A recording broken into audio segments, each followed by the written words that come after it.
আসসালামু আলাইকুম রহমতুল্লাহি ওয়াবারাকাত। মুসলিম উম্মাহর ইতিহাস বিশ্বকোষ এই গ্রন্থটির তৃতীয় পর্ব শুরু করছি।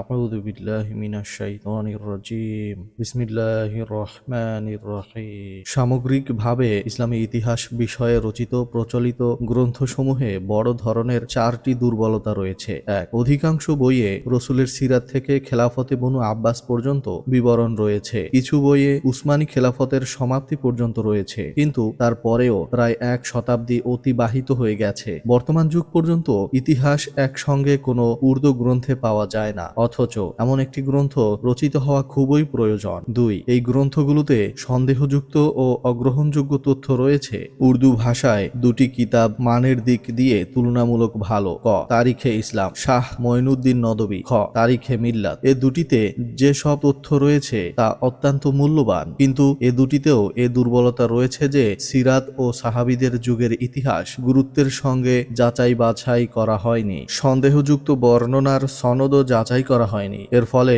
রসুলের সিরাত ও সাহাবীদের জীবনীতে কিছু অগ্রহণযোগ্য বর্ণনা চলে এসেছে। তেমনি বনু উমাইয়া, বনু আব্বাসিয়া এবং পরবর্তী মুসলিম শাসকদের ব্যাপারেও কিছু সন্দেহযুক্ত বর্ণনা চলে এসেছে। সুতরাং গ্রন্থ দুটি উপকারী হওয়া সত্ত্বেও কিছু কিছু তথ্য গবেষণার বিচারে অগ্রহণযোগ্য। আকবর শাহ নাজিবাদী রচিত তারিখে ইসলামও অনেক বিখ্যাত, কিন্তু উক্ত দুর্বলতাগুলো এ গ্রন্থেও রয়েছে। তাছাড়া এতে কোনো সূত্র পরিপূর্ণভাবে দেওয়া হয়নি, এটাও অনেক বড় ত্রুটি। তিন, এই কিতাবগুলোর ভাষা অনেক পুরনো, বর্তমান যুগের সাধারণ পাঠকদের জন্য তা কঠিন হয়ে যায়। তাছাড়া এগুলোতে এমন অনেক বিস্তারিত আলোচনা রয়েছে যা বর্তমান যুগের বিবেচনায় অপ্রয়োজনীয়। চার, বর্তমান যুগের মানুষের আগ্রহ পূরণ করতে এই গ্রন্থগুলো যথেষ্ট নয়। নতুন প্রজন্মের অন্তরে যেসব সন্দেহ সংশয় আসে, এগুলো পাঠ করলে তা দূর হয় না, বরং আরো বেড়ে যাওয়ার আশঙ্কা থাকে। এছাড়া অনেক ঘটনা ও বিস্তারিত আলোচনা এসব গ্রন্থে নেই, যা জানা প্রতিটি মুসলমানের জন্য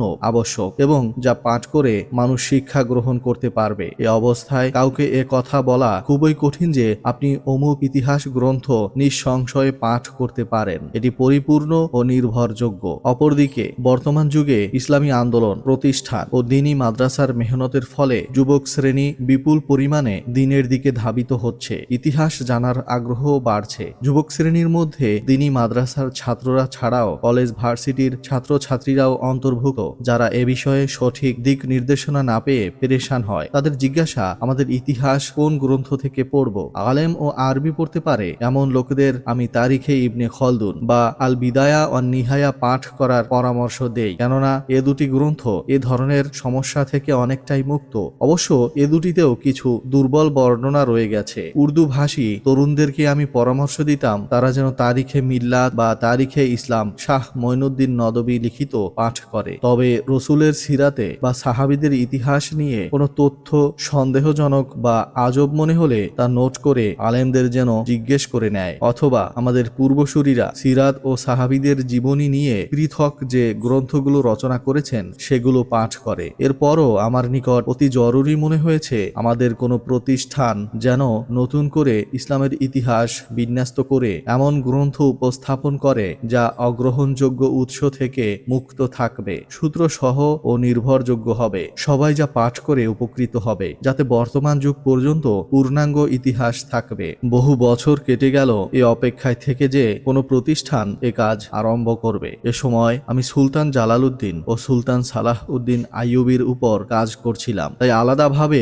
ইতিহাস বিষয়ে কাজ করার সুযোগ পাচ্ছিলাম না। তাছাড়া সাংবাদিকতা ও অধ্যাপনার দায়িত্বও ছিল। অথচ ইতিহাসের প্রজেক্ট এমন যে এটি করার জন্য সকল কাজ থেকে মুক্ত হয়ে দৈনিক কমপক্ষে ৮-১০ ঘন্টা বইয়ের সমুদ্রে ডুবে থেকে লাগাতার কয়েক বছর কাজ করতে হবে। এভাবে কয়েক বছর কেটে গেল। এ সময়ে আলেমদের সাথে এ কাজের প্রয়োজনীয়তা নিয়ে কথা হতে থাকে। সবাই এ কাজ শুরু করতে আমাকে তাগিদ দিচ্ছিলেন, কিন্তু আমি সুযোগ পাচ্ছিলাম না। মূলত আল্লাহ তাআলা সব কাজের সূচনা ও সমাপ্তির জন্য সময় নির্দিষ্ট করে রেখেছেন। আমরা যতই চেষ্টা করি না কেন, তার ইচ্ছা না হলে আমাদের স্বপ্ন বাস্তবায়িত হয় না। আমি যখন খাওয়ারেজমের সিংহ গ্রন্থের সম্পাদনা ও সুলতান সালাহ উদ্দিন আইয়ুবীর জীবনীর পাণ্ডুলিপির কাজ শেষ করলাম, তখন অনেক চিন্তা ভাবনা ও পরামর্শের পর আল্লাহর উপর তাওয়াক্কুল করে নিজেই এ কাজ আরম্ভ করি। এর কারণ হলো আমার অন্তরে এ কাজের দাবি এত বেশি ছিল যে অন্যান্য কাজের উপর একে প্রাধান্য দিচ্ছিলাম। এ কাজ না করলে আখেরাতে আল্লাহর কাছে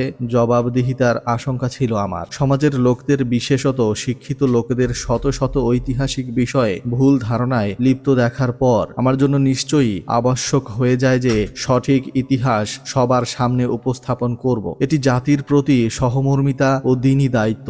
একে অগ্রাহ্য করার উপায় ছিল না। মৃত্যুর কোনো নির্দিষ্ট সময় নেই। দ্রুত কাজ আরম্ভ না করলে হায়াত শেষ হয়ে যাওয়ার আশঙ্কা রয়েছে। আকাবির, বুজুর্গ ও মুরব্বীদের কাছে আমার এই ইচ্ছার কথা জানানোর পর সবাই সাহস ও দোয়া দিয়েছেন। এ কাজের জন্য যে অবসর সময়ের প্রয়োজন আল্লাহর পক্ষ থেকে সে সুযোগ তৈরি হচ্ছিল। আল্লাহর ইচ্ছায় এ কাজের সূচনার সময় হলে তিনি আমার পুরনো বন্ধু মাওলানা মুহাম্মদ আলতাফ মাইমানকে আমার চিন্তা ভাবনার সঙ্গে একমত বানিয়ে দেন। ছাত্রকাল থেকেই তার সঙ্গে সম্পর্ক। করাচির জামিয়াতুর রশিদে অধ্যাপনার সময়ও আমরা একসঙ্গে ছিলাম। আমাদের এই ২০ বছরের পুরনো সম্পর্ককে আল্লাহ তাআলা এই দ্বীনি খিদমতের সূচনার মাধ্যম বানিয়ে দেন। এরপর বন্ধুর সহযোগিতা ও মুরব্বীদের দোয়ায় ১৩৩৩ হিজরি মোতাবেক ২০১১ খ্রিস্টাব্দে আল্লাহর নাম নিয়ে অধম এই কাজ আরম্ভ করি। আমার সামনে ছিল ১৫০০ বছরের ইতিহাস। শত শত কিতাব ও লাখো পৃষ্ঠার উৎস থেকে তথ্য চয়ন করতে হবে এবং তাকে সাজিয়ে গুছিয়ে উত্তম রূপে পাঠকের সামনে উপস্থাপন করতে হবে। যতদিন করাচি ছিলাম ততদিন দৈনিক ইসলাম পত্রিকার নারীদের ইসলাম বিভাগে সম্পাদকের দায়িত্ব পালন করেছি। এর পাশাপাশি জামিয়াতুর রশিদ আহসানাবাদ করাচিতে অধ্যাপনার দায়িত্ব আঞ্জাম দিয়েছি। তা সত্ত্বেও আমি এই কাজের জন্য প্রতিদিন ৪ থেকে ৫ ঘন্টা সময় বের করতাম। কিন্তু করাচির প্রতিকূল আবহাওয়ায় দিন দিন আমার স্বাস্থ্য খারাপ হচ্ছিল। আমার আশঙ্কা হচ্ছিল এই কাজ সম্পন্ন হওয়ার আগেই হয়তো অসুস্থ হয়ে পড়ব। অবশেষে ২০১৩ সালের ফেব্রুয়ারিতে অসুস্থতা, শহরের কর্মমুখর কোলাহল ও অন্য কিছু কারণে আমি পাঞ্জাব চলে যাওয়ার সিদ্ধান্ত নেই। এখানে এসে শান্ত আবহাওয়ায় স্বাস্থ্য ভালো হয় এবং নিশ্চিন্তে কাজ করতে পারি। দৈনিক ৮ থেকে ১২ ঘন্টা কাজ করার অভ্যাস করি। পাঠকের কাছে দোয়ার অনুরোধ, আল্লাহ যেন সুস্থতার সাথে এই কাজ সম্পন্ন করার তৌফিক দান করে। কিছু আলেমদের পরামর্শক্রমে এই রচনার নাম তারিখে উম্মতে মুসলিমা, মুসলিম উম্মাহর ইতিহাস রাখা হয়েছে। কেননা এটি মূলত উম্মতে মুসলিমারই ইতিহাস। আজ পর্যন্ত ইসলামের ইতিহাস নামে যে সব তথ্য উপস্থাপিত হয়েছে তা মূলত ইসলামের নয়, মুসলমানদের ইতিহাস। ইসলাম ধর্মের নয়, এ ধর্মের অনুসারীদের ইতিহাস। তাই ইসলামের ইতিহাস না বলে মুসলমানদের ইতিহাস বললে ভালো হতো, যাতে কিছু মুসলমানের ভুল কর্মকাণ্ডের কারণে ইসলামের ব্যাপারে কারো বিরূপ ধারণা তৈরির আশঙ্কা না থাকে। কিন্তু বর্তমানে এই পরিভাষা এতটাই প্রচলিত হয়ে গেছে যে একে বর্জন বা পরিবর্তন করা অনেক কঠিন। মোট কথা, আমরা এই সূক্ষ্ম বিষয়ের প্রতি লক্ষ্য করে এই গ্রন্থের নাম রেখেছি মুসলিম উম্মাহর ইতিহাস। এ গ্রন্থে ৬টি খণ্ড থাকবে, যার বিবরণ নিম্নরূপ। ১. প্রথম খণ্ডে ইতিহাস শাস্ত্রের পরিচয় ও প্রাথমিক আলোচনা এবং ৫টি অধ্যায় থাকবে। প্রথম অধ্যায় পূর্ববর্তী নবীগণ, প্রাচীন জাতি ও সম্প্রদায়, ইসলাম পূর্ব পৃথিবীর অবস্থা সম্পর্কে। দ্বিতীয় অধ্যায় রাসূল সাল্লাল্লাহু আলাইহি ওয়াসাল্লামের জীবনী সম্পর্কে। তৃতীয় অধ্যায় খেলাফতে রাশেদা ও উত্থানের বিবরণ। চতুর্থ অধ্যায় খেলাফতে রাশেদার বৈশিষ্ট্য এবং ইসলামী হুকুমতের নীতিমালা সংক্রান্ত। পঞ্চম অধ্যায় নবীজির যুগ ও খেলাফতে রাশেদার সময়কার কয়েকজন গুরুত্বপূর্ণ ব্যক্তিত্ব ও নবীজির পরিবারের জীবনী সংক্রান্ত। ২. দ্বিতীয় খণ্ডে থাকবে উসমান রাদিয়াল্লাহু তাআলা আনহু এর শাহাদাত, আলী রাদিয়াল্লাহু আনহু এর খেলাফত, জঙ্গে জামাল ও জঙ্গে সিফফিন, খারিজিদের আবির্ভাব, সাবাঈ ফিতনা ও আলী রাদিয়াল্লাহু তাআলা আনহু এর শাহাদাতের মতো গুরুত্বপূর্ণ বিষয়ের উপর গবেষণা। আরও থাকবে মুসলমানদের বিজয়ের দ্বিতীয় ধারার বিবরণ, যা মুআবিয়া রাদিয়াল্লাহু তাআলা আনহু এর শাসনামলে উম্মতে মুসলিমা অর্জন করেছে। এ খণ্ডে ইয়াজিদ বিন মুআবিয়ার শাসনামল থেকে আব্দুল্লাহ ইবনে জুবাইর রাদিয়াল্লাহু আনহু এর খেলাফত পর্যন্ত ইতিহাস গবেষণা করা হবে। এ সময়ের ঘটনা, দুর্ঘটনা, রাজনৈতিক লড়াই ও পারস্পরিক যুদ্ধের বিবরণ পূর্ণ সতর্কতার সাথে যাচাই বাছাই করে উল্লেখ করা হবে।